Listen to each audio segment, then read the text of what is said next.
ରୁଦ୍ରାକ୍ଷ ଧାରଣ କଲେ କି ଫଳ ମିଳେ? ଏକମୁଖୀ ରୁଦ୍ରାକ୍ଷ ପିନ୍ଧିଲେ ସର୍ବସୁଖ ଓ ସର୍ବମଙ୍ଗଳ ହୁଏ। ଭୋଗ ଓ ମୋକ୍ଷ ପ୍ରାପ୍ତି ହୁଏ। ଦୁଇମୁଖୀ ରୁଦ୍ରାକ୍ଷ ଧାରଣ କଲେ ସମସ୍ତ ପ୍ରକାରର କାମନା ପୂର୍ଣ୍ଣ ହୁଏ। ତ୍ରିମୁଖୀ ରୁଦ୍ରାକ୍ଷ ଧାରଣ କଲେ ବିଦ୍ୟାର ଉନ୍ନତି ହୁଏ। ଚତୁର୍ମୁଖୀ ରୁଦ୍ରାକ୍ଷ ଧାରଣ କଲେ ସମସ୍ତେ ବଶ୍ୟତା ସ୍ୱୀକାର କରନ୍ତି। ପଞ୍ଚମୁଖୀ ରୁଦ୍ରାକ୍ଷ ଧାରଣ କଲେ ସବୁ ପ୍ରକାରର କାର୍ଯ୍ୟରେ ସୁଫଳ ମିଳେ। ଷଷ୍ଠମୁଖୀ ରୁଦ୍ରାକ୍ଷ ଧାରଣ କଲେ ବାଣିଜ୍ୟ ବ୍ୟବସାୟରେ ଉନ୍ନତି ହୁଏ। ସପ୍ତମୁଖୀ ରୁଦ୍ରାକ୍ଷ ଧାରଣ କଲେ ବିଭିନ୍ନ ଦୁର୍ଘଟଣାରୁ ରକ୍ଷା ମିଳେ।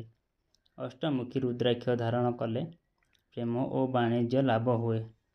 ନବମୁଖୀ ରୁଦ୍ରାକ୍ଷ ଧାରଣ କଲେ ଶତ୍ରୁ ନାଶ ଓ ଉଚ୍ଚ ସମ୍ମାନ ମିଳେ। ଏକାଦଶମୁଖୀ ରୁଦ୍ରାକ୍ଷ ଧାରଣ କଲେ ସର୍ବତ୍ର ବିଜୟ ଲାଭ ହୁଏ। ଦ୍ୱାଦଶମୁଖୀ ରୁଦ୍ରାକ୍ଷ ଧାରଣ କଲେ ଆରୋଗ୍ୟ ଓ ଐଶ୍ୱର୍ଯ୍ୟ ପ୍ରାପ୍ତି ହୁଏ। ତ୍ରୟୋଦଶମୁଖୀ ରୁଦ୍ରାକ୍ଷ ଧାରଣ କଲେ ମନସ୍କାମନା ପୂର୍ଣ୍ଣ ହୁଏ। ଚତୁର୍ଦ୍ଦଶମୁଖୀ ରୁଦ୍ରାକ୍ଷ ଧାରଣ କଲେ ବଂଶ ରକ୍ଷା ହୁଏ।